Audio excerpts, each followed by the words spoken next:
what are things that make a band work, and also what are things that you have seen do not? Um. So, you know, I think everybody actually being on the same page is a big deal. So in Nashville, you have lots and lots of forced situations. Like I know this bass player, we can holler at him, and like you're just getting somebody to play because you need somebody, right? Like to fill a spot, essentially. Yeah, like there's a lot of forced chemistry, I guess. Like you learn to be an actor with your instrument in Nashville. You learn all different kinds of styles, and you learn to take your own emotion out of it. You learn to be this kind of like robot sometimes, and that is kind of terrible in certain ways. You know, it makes Nashville into a machine of pumping out tunes, but people also break that mold within themselves once they realize they don't want to do it. So, and they've learned a ton of stuff in the process.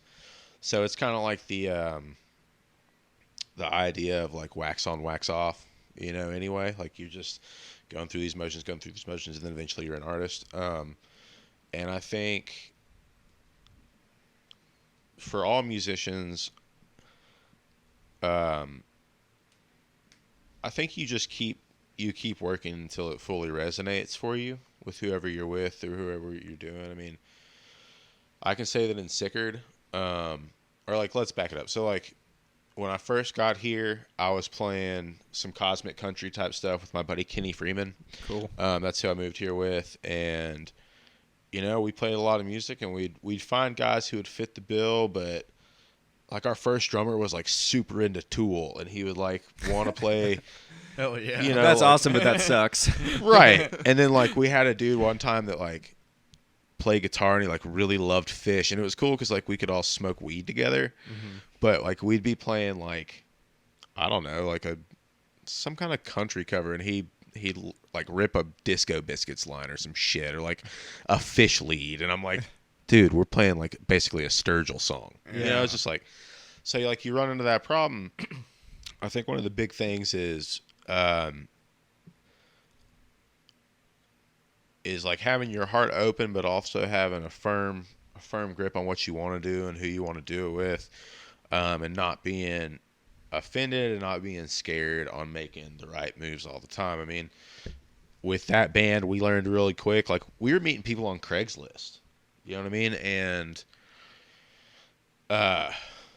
we just kind of kept formulating it and trying to find the right people until eventually we took something on the road, and we did it for a couple of years, and then somebody decided that they wanted to have a family, and that's great. So the band breaks up and you keep moving.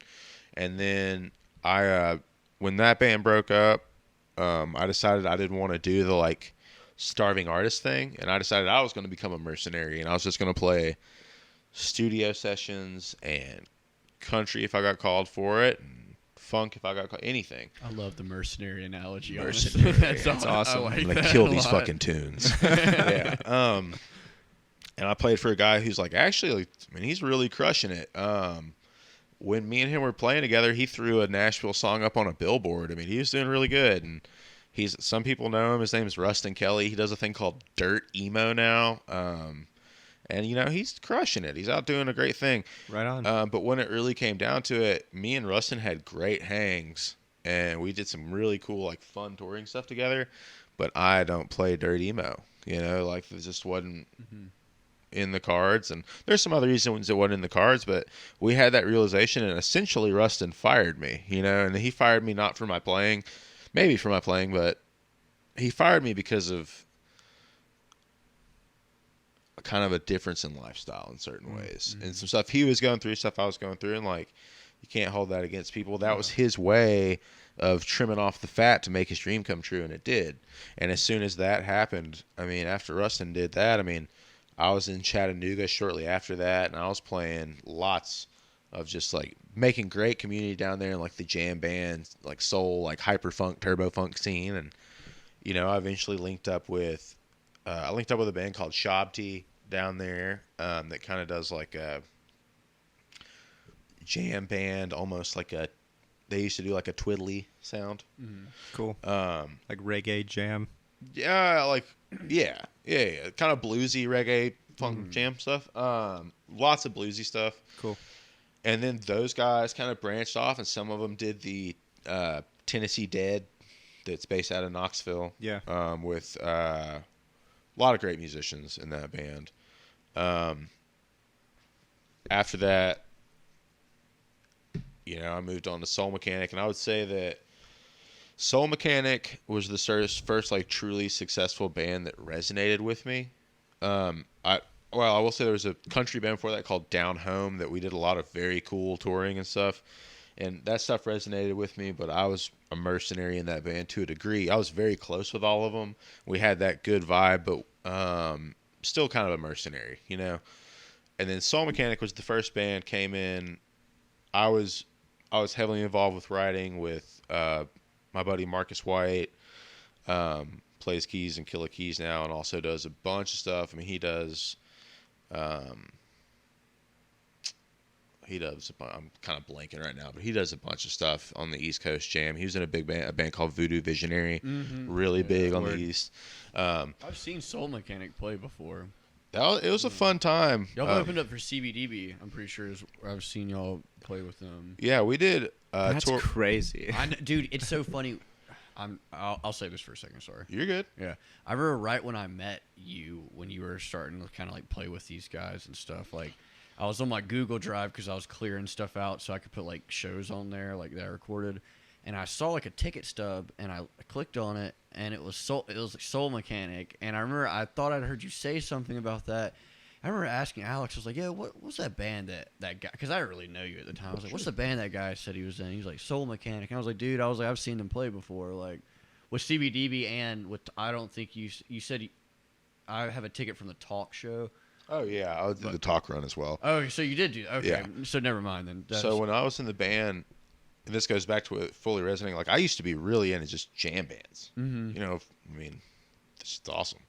Fuck And yeah. Soul Mechanic was that. That was the first like jam band I like really just like we were playing shows. We were able to sell out sometimes. Like, we got to do big stages and stuff like that, and it was real exciting. And that was the first time like this kind of ties it all together. Like, everything before had been I want to play. I just want to play. I don't care what I'm playing. If it resonates a little bit, I just want to get to play. And then after I went full mercenary and kind of got canned, I was like, what's the point in selling, what's the point in having an office job as a musician? Because that's what being a mercenary is. You're not learning shit you want. It's good for you, but you're not learning shit you want. So what's the point of doing this office job if I can just get dropped like that? Like, screw it. I'm going to do it. I'm going to do what Les did. I'm going to do it all my favorites did. I'm going to make me. So, and Reggie Wooten was a big person that was like, stop playing unlike yourself. Always play like yourself. Even when you get called to the studio, even when you get called to be a mercenary, he's like, if they fire you, so what? He was like, but you'll eventually get to a point where people call you to be you. And I really embraced that idea. And with Soul Mechanic, I really got to flesh that idea out.